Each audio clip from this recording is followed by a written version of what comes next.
Assalamualaikum warahmatullahi wabarakatuh. Izinkan kami dari kelompok 2 untuk mempresentasikan hasil diskusi kami, yaitu mengenai latar belakang masalah, batasan masalah, rumusan masalah, dan tujuan dari penelitian. Kami dari kelompok 2 yang beranggotakan Beslianti dengan NIM 2103109, yang kedua itu Indah Permata Bunda dengan NIM 2103134, Salsabila Forendra dengan NIM 2103104, saya sendiri Siti Nur Habibah dengan NIM 2103199 dan Umi Kalsum Harahap dengan NIM 2103138.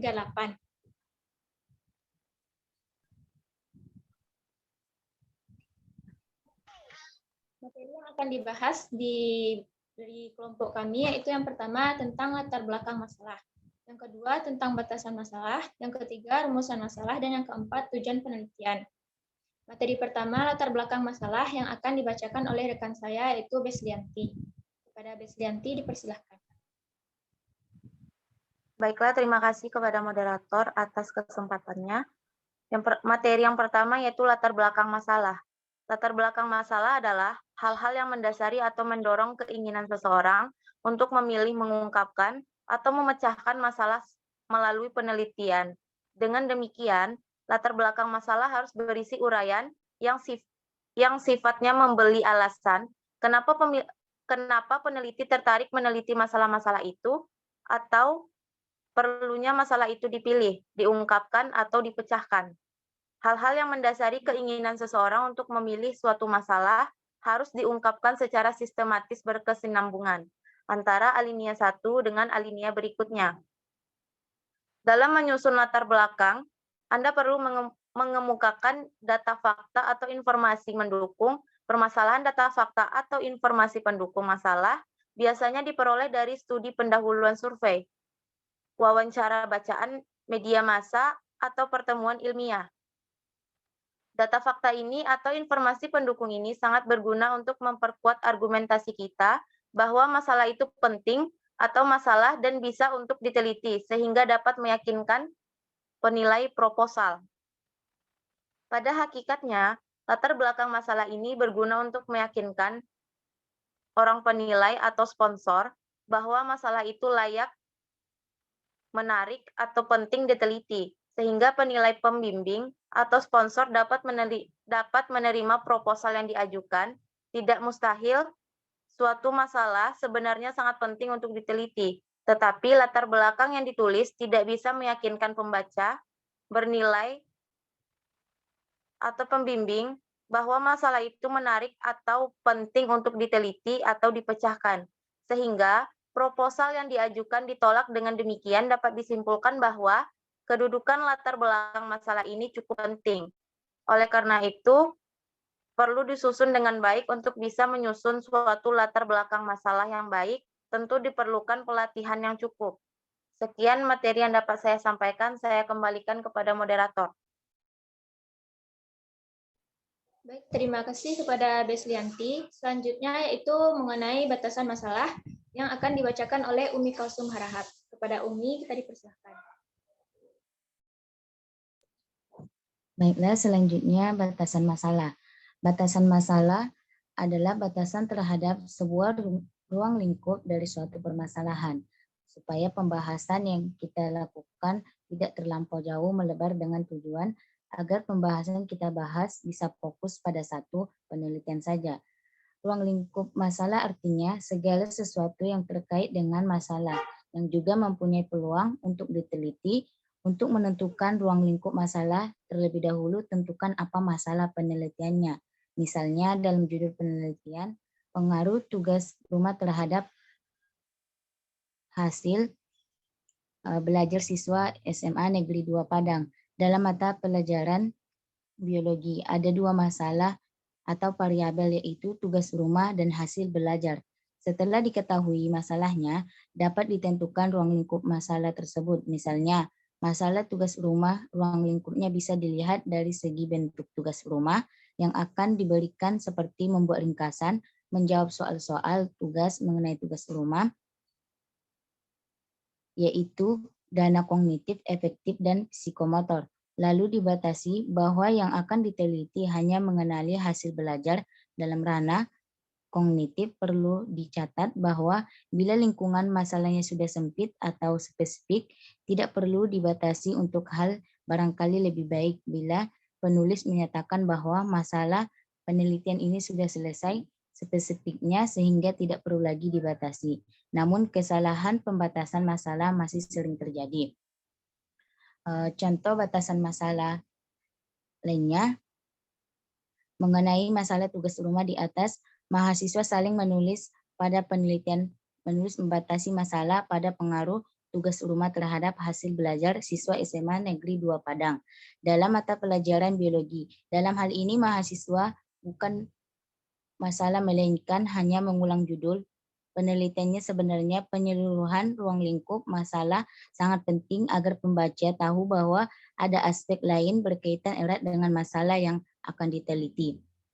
Contoh lainnya yaitu batasan masalah dari sebuah judul penelitian dalam bidang biologi seperti berikut ini. Pada penelitian yang berjudul pengaruh berat benih terhadap pertumbuhan jagung yang menjadi masalah adalah berat benih atau variabel bebas dan pertumbuhan variabel terikat lagi dibatasi karena sudah spesifik, sedangkan pertumbuhan mungkin perlu dibatasi karena ruang lingkup pertumbuhan itu cukup luas, misalnya meliputi tinggi batang, lebar batang, daun, berat daun dibatasi pada tinggi dan diameter batang saja. Dalam penelitian ilmu biologi, batasan masalah ini sering juga dimasukkan ke dalam parameter yang diukur. Selanjutnya, fungsi batasan masalah. Yang pertama yaitu membantu mengidentifikasi masalah yang akan dibahas. Yang kedua, memfokuskan pada satu persoalan. Yang ketiga, membatasi jangkauan proses yang akan dibahas. Yang keempat, menghasilkan sebuah permasalahan yang terselesaikan. Yang kelima, yaitu gambaran apa saja yang akan dibahas pada penelitian, percobaan, atau pemecahan masalah. Selanjutnya, itu hal-hal yang diperhatikan dalam membuat batasan masalah.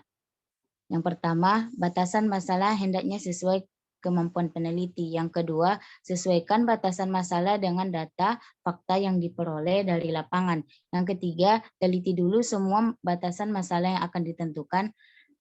Selanjutnya, batasan masalah yang ditetapkan hendaknya memiliki daya tarik tersendiri bagi peneliti dan akan menikmati hasil penelitian tersebut.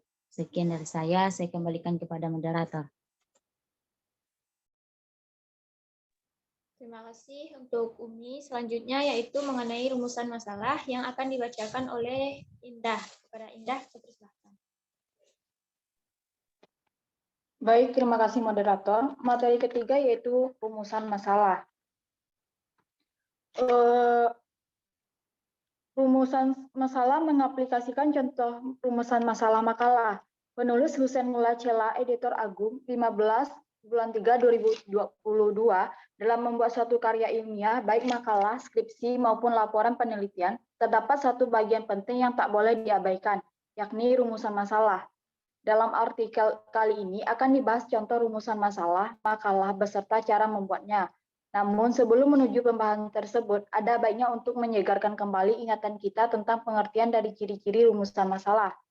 Pengertian rumusan masalah secara sederhana yaitu mengandung sejumlah komposisi mulai dari pertanyaan mengapa sampai bagaimana yang berkaitan dengan topik penelitian dan hal mendetail yang mesti dibahas. Dalam buku berjudul Dasar-Dasar dan Metode Penulisan Ilmiah, karya Munawar Syamsuddin disebutkan bahwa rumusan masalah adalah sebagai pengaruh tujuan dari tulisan ilmiah agar fokus dalam membahas suatu hal tertentu. Rumusan masalah adalah tulisan singkat yang berisi pertanyaan tentang topik yang diangkat oleh penulis. Sehingga dengan rumusan masalah, penulis berusaha mencari jawaban atas pertanyaan yang akan dikemukakan. Sehingga penelitian memiliki suatu kesimpulan. Sejumlah kata tanya yang digunakan dalam rumusan masalah adalah mengapa dan bagaimana. Karena membuka peluang penelitian bisa dilakukan secara mendalam. Meskipun kata tanya lain juga masih bisa digunakan untuk mengulas suatu masalah dalam penulisan. Menurut Sugiono, makna rumusan masalah adalah sebuah pertanyaan yang mencari sebuah jawaban lewat pengumpulan data dalam penelitian, di mana penelitian dapat dilakukan berdasarkan tingkat eksplanasi. Secara garis besar, rumusan masalah memiliki peran yang cukup besar. Di antaranya membantu peneliti agar tetap melakukan penelitian sesuai dengan koridor atau jalur penelitian. Selain itu, rumusan masalah merupakan cara agar peneliti bisa mengatasi masalah yang dihadapi selama melakukan penelitian. Ciri-ciri dari rumusan masalah ini yaitu rumusan masalah mengandung ciri-ciri yang sebagai berikut. Pertama, dibuat dalam bentuk kalimat tanya.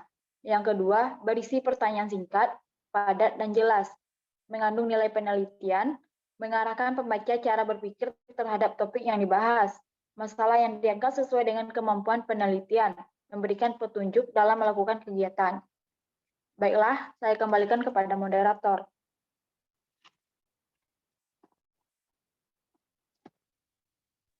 Baik, terima kasih kepada Indah. Selanjutnya yaitu mengenai tujuan penelitian yang akan dibacakan oleh Salsabila Farendra.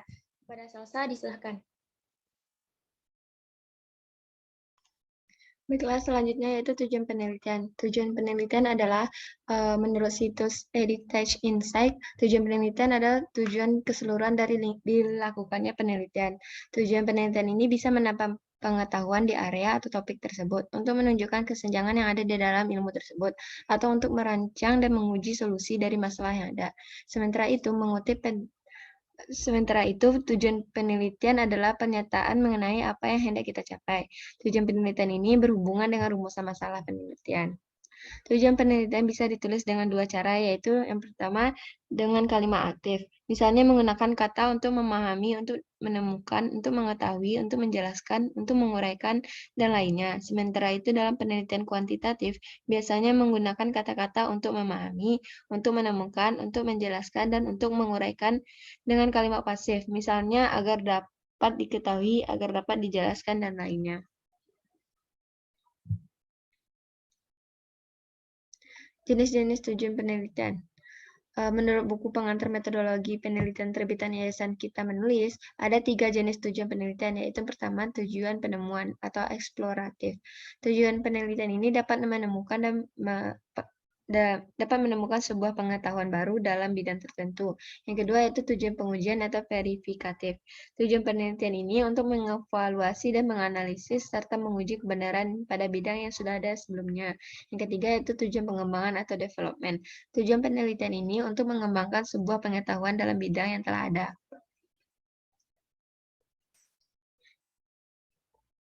Tujuan penelitian menurut para ahli terbagi atas yang pertama, Buckingham pada tahun 1974. Tujuan penelitian adalah ungkapan yang mengapa penelitian itu dilakukan. Tujuan ini merupakan persepsi yang mampu menguraikan dan memperkirakan situasi atau pemecahan masalah pada keadaan dan dapat membuktikan yang akan dilakukan. Yang kedua yaitu Locke, Spirdoso, dan Silverman pada tahun 2013 dalam Creswell 2016.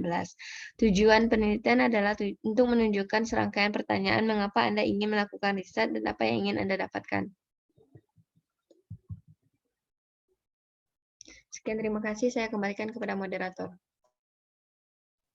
Baik, terima kasih kepada Salsa. Sekian hasil diskusi dari kelompok kami. Maaf apabila ada kesalahan. Saya tutup. Assalamualaikum warahmatullahi wabarakatuh.